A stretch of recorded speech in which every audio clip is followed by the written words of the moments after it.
Hello, everyone, and welcome to our masterclass with Martin Wittmann. Today, our topic will be the aura analysis. But before we start, I will remember you that this session will be recorded via Wordly.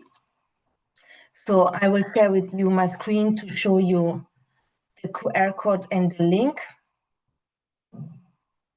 So you can scan the QR code and then use the perfect language for the translation. And for our Turkish community, we have live translation with Esra.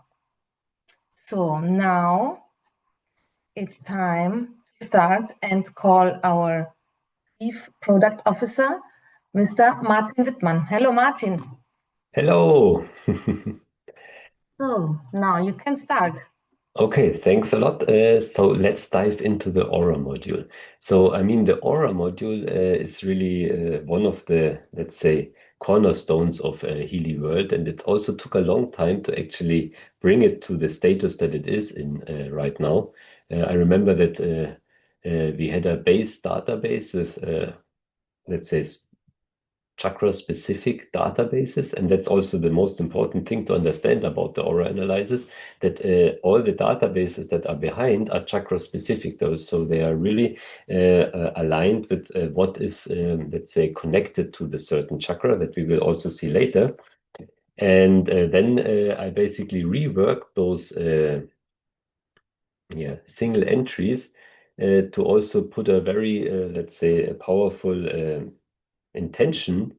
What is the positive, let's say, future outlook? So how should it actually be when this, let's say, topic or something that's is actually solved? And this took a few years. One reason was, of course, because it's very complex, meaning that every entry of this aura analysis touches a part of your soul.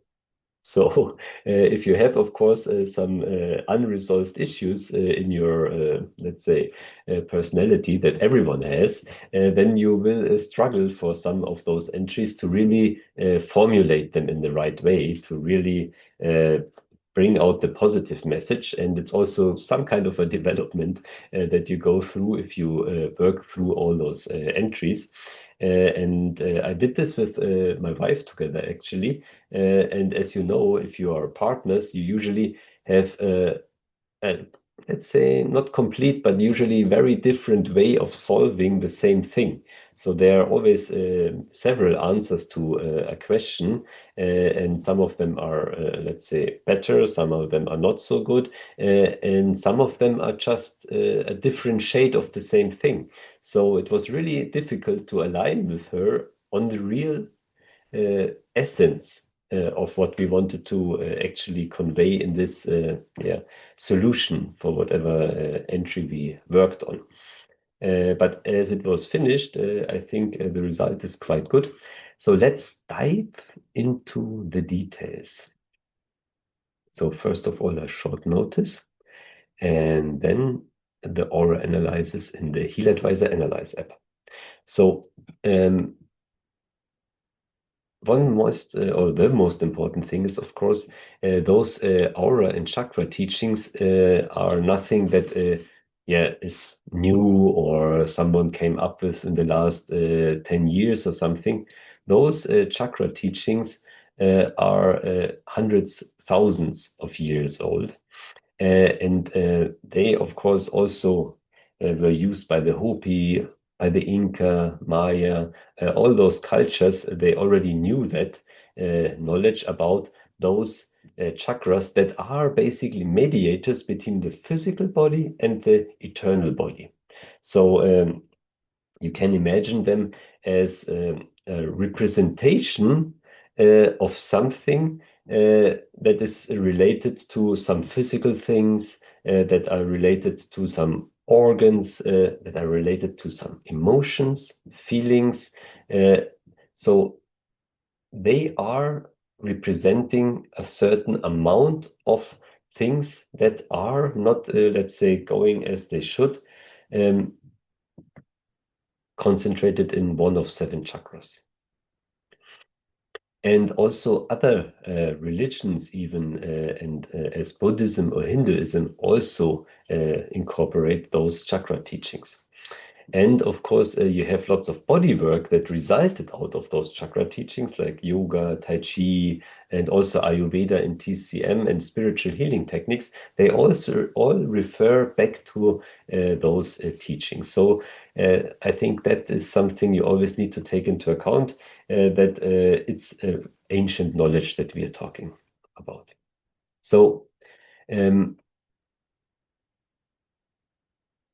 one, let's say, also interesting thing is that you can see those chakras, of course, as energy nodes. And as you also have with the meridians, which are energy pathways through the body, you have such energy concentrations, basically, in certain parts of the body, where actually a lot of things happen. I mean, energy concentration you can also see from a physical point of view, because there's a lots of blood accumulating and there's a lots of things happening, like digestion or something. Of course, there's a lot of, let's say, energy at the same time to digest something, to have the blood going around, and so on.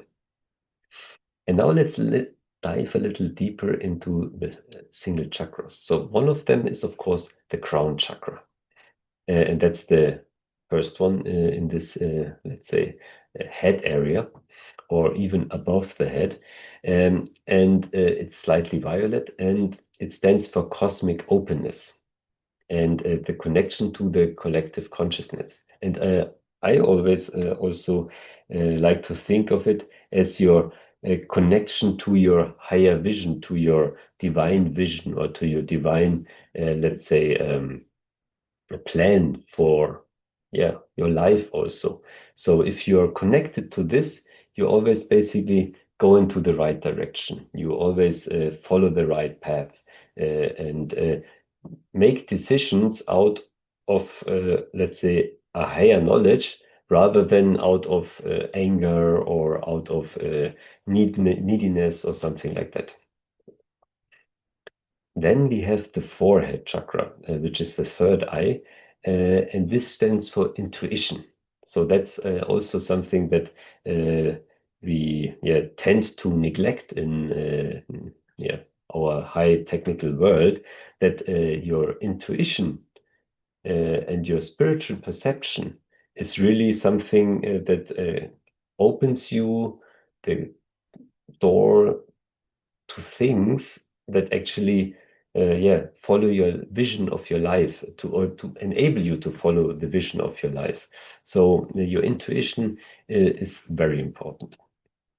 Then, of course, we have the throat chakra, which is communication. And as we all know, communication is one of the most difficult thing that we have out there. So we really need to communicate in a proper way, especially when you have a partner which you live together. There are often things that are not spoken out loudly. So everyone lives in his own, let's say, world of how the other one is perceived, but never tells the other one about it. So communication is one of a key element to happiness in life also.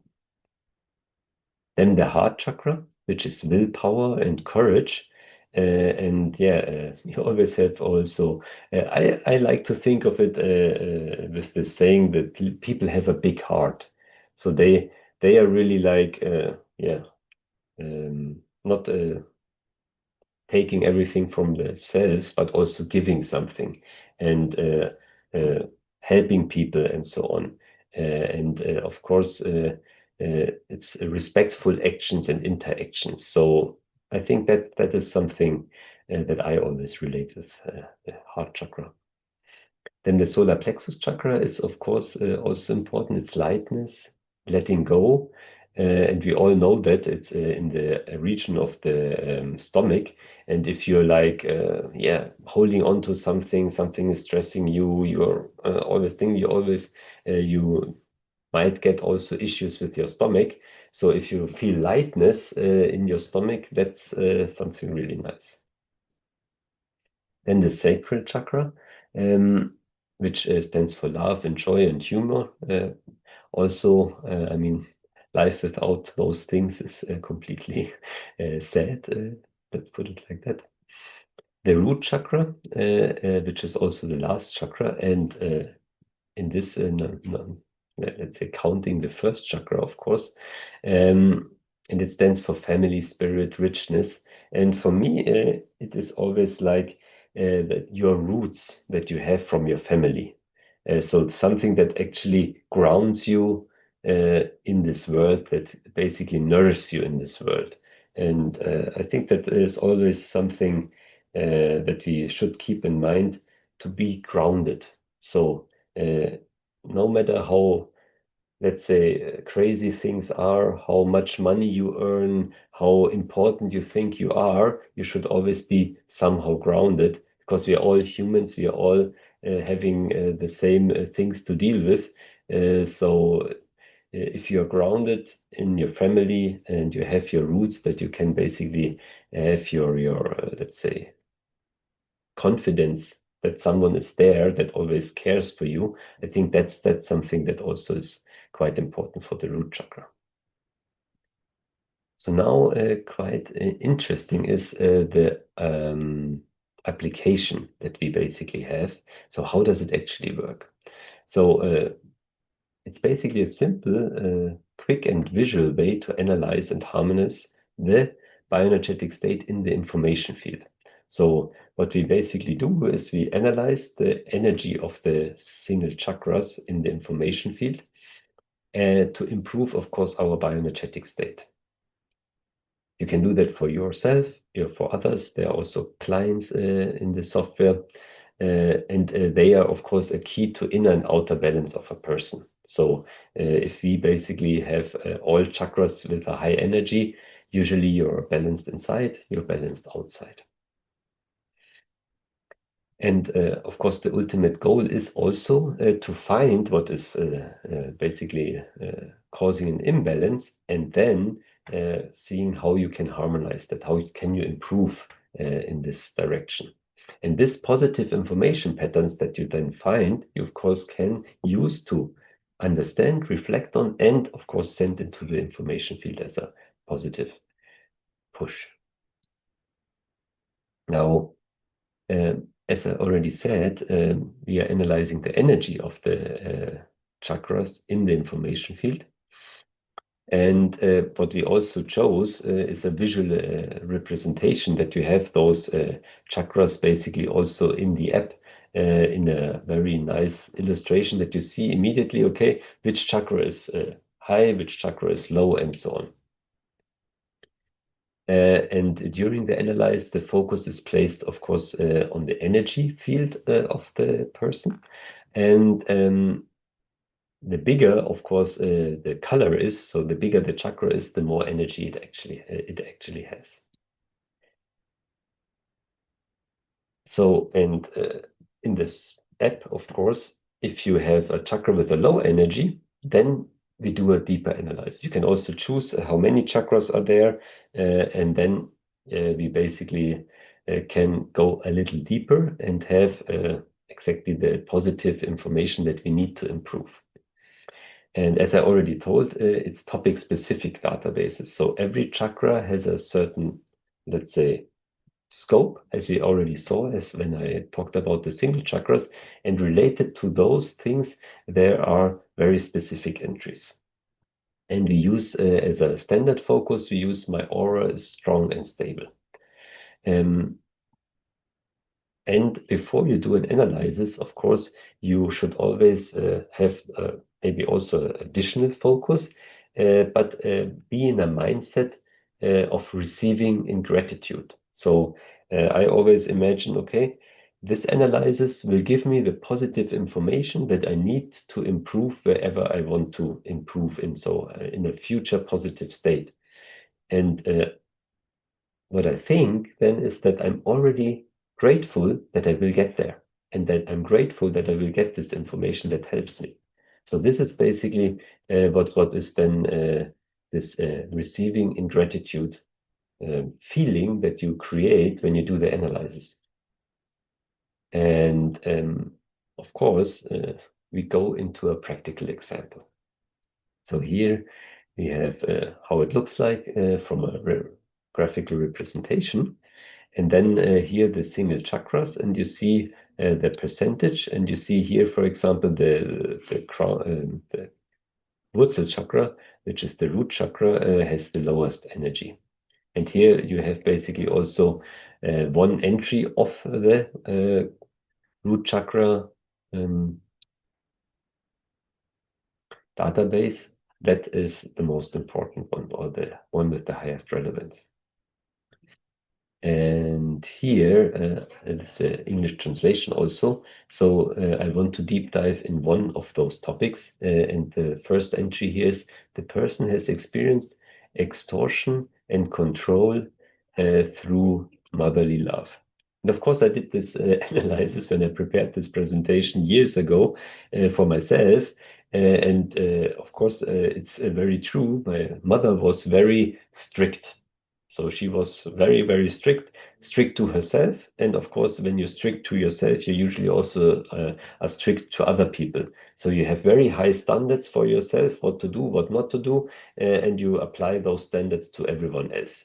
And of course, for children, it's almost impossible to adhere to such standards because, yeah, you don't have the experience. You are driven by completely emotional things that you don't control basically as a child. So this was of course very tough that you have basically this somehow control and indirect or also direct things that you need to do, that you need to adhere to. And one thing that came out of this was basically just as an example how this can manifest then. It's like when I pick some berries. So I pick lots of berries and then I put them in a small basket and then we made marmalade or something out of it. And when I was young, I just picked the berries. I didn't eat one berry, nothing. I always picked all the berries and gave it to my mother to make the marmalade. So it of course doesn't make any sense because if you have ripe berries, why not eat one or two of them? You still have hundreds of them left that you can actually distribute. And of course, this is also very good if you are thinking like that, because whatever you do it very thorough. You just concentrate 100%. But of course, it also takes a lot of energy to do it like that. And there's maybe not so much fun in doing that. So if you are, or if I am also not only doing things 100% according to the book or what is done, I also lose less energy in doing it. And the result most likely will be exactly the same. So there's not much gain that you get in doing things so very, very thoroughly. I mean, the upside is that all the things that I do are, of course, pretty on spot. But for what price?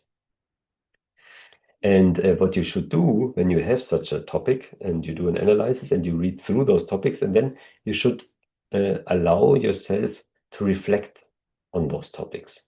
And don't do it like, okay, I need to do this and read it and understand it. No, you just read through it very, let's say, with a light heart and just whatever feeling comes, you just let it be. You don't say, no, I don't want to feel sad or something like that. So just let the feeling flow through your body. Allow yourself to feel something, to feel whatever comes up. And then you can ask yourself, okay, when was a time when I experienced something like that? So has it something to do with my life? So when did it happen? Maybe it happened with 5 years or something. What certain thing happened that caused this, you know what I mean? Or that you are basically connecting to this, what you read, to this emotion that you feel. And then ask yourself, okay, how did that make me feel back then? And of course, one interesting fact is also the intensity of the topic is so severe that it also changed the color. So if the root chakra color is normally red, and then it's like orange yellow, then there's a bigger, let's say, imbalance in this topic. And of course, just to have the problem usually doesn't help. You also need to see, okay, how can I solve this problem, or how can I basically work with this thing? So you have the desired state that shows you a path to the resolution. And the resolution is to feel the unconditional motherly love deep within yourself again, in order to be strengthened and stable from your core. Because that's what happens if you don't feel the love of your parents, that you feel unstable, you feel, let's say, not settled in yourself. And of course, you need to strengthen that. And you also need to allow yourself to feel this unconditional love. And now, but how to do that? I mean, there's no unconditional love feeling that you can just get. So what one possibility to basically approach this is that you close your eyes and then you go back to whatever point in your childhood when this was triggered, when this topic basically arose, when this traumatic experience happened. But now you don't go back as the helpless child that you were back then, but you go back as the grown-up person with the full power to do whatever you want in your life and to change whatever you want in your life. Even if people are telling you you cannot change something, or you shouldn't do that, or you're not able to do that, or you will not achieve that, just don't believe them, because you can do much more than you think you can do. So go back as this powerful master of your own world, as a creator. Go back with this energy. Go back in this situation, and now visualize that this event would have happened in a positive way. So maybe your mother told you, you did this wrong, and was very angry, and you were very shocked, and you were very afraid. And then you go back, and then your mother maybe tells you, yeah, I'm sorry, I just was so worried that something happens to you. And then you understand, okay, it was not because I did something wrong, it was because she was worried that I would get hurt. And then you maybe imagine that you hug your mother and everything is fine again. Or if that is not possible, then your grown-up self can basically hug your child self. So you give yourself basically the love that you would have needed from your mother in this case. So and just allow this to happen, and allow all the feelings to come up as they come up. And then, if you find a positive setting, also allow yourself to feel the positive feelings. So, okay, now everything is all right. Now everything is okay. And that is basically what you should take with you after this exercise, after this small practice. So really feel this positivity in your whole body.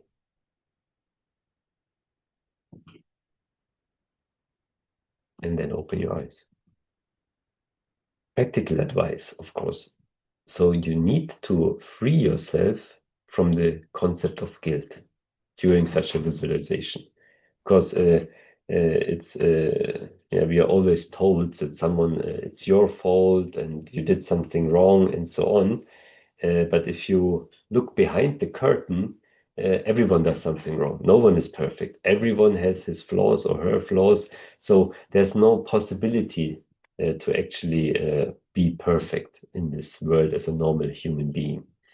So when something is happening to you, something bad is happening, something that you say, okay, this person did something wrong, this person most likely thought that would be the best thing that is possible now, because there are many possibilities how you can solve one thing, how you can react to one thing.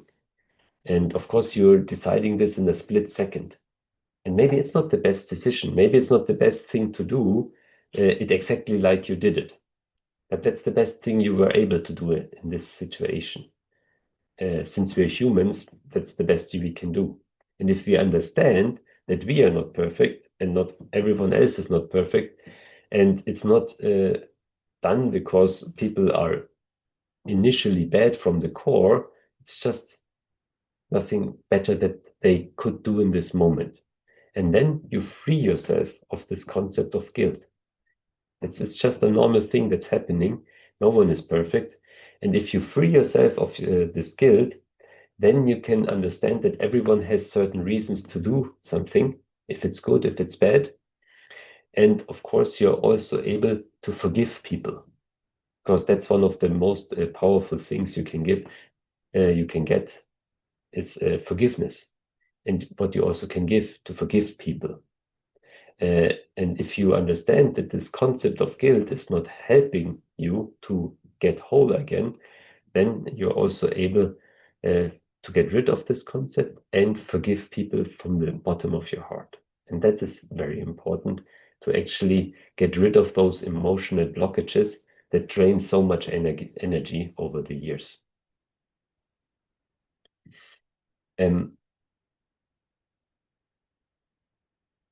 In the target description, there's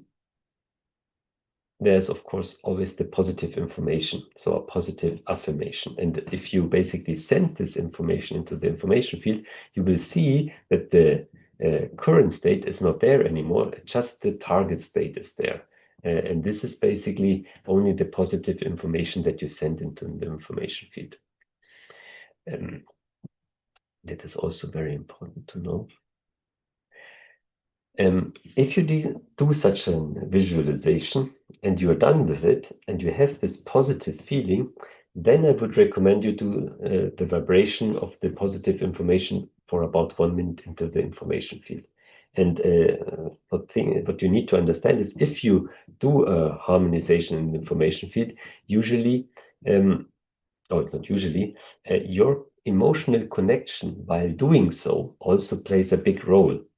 So you can make it much more intense, let's put it like that, if you have this positive connection, if you have this positive feeling, if you have this connection to what are you sending in the information feed. So this is very powerful if you do it right after such a visualization.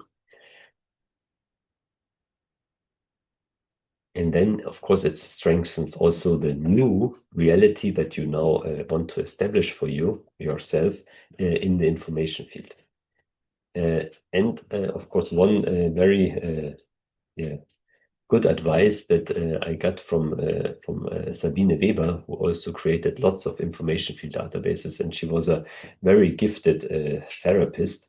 I mean, she was like 70 years old, and I think she had more patients in a day than other therapists had in a week. And she tried to combine all kinds of positive things.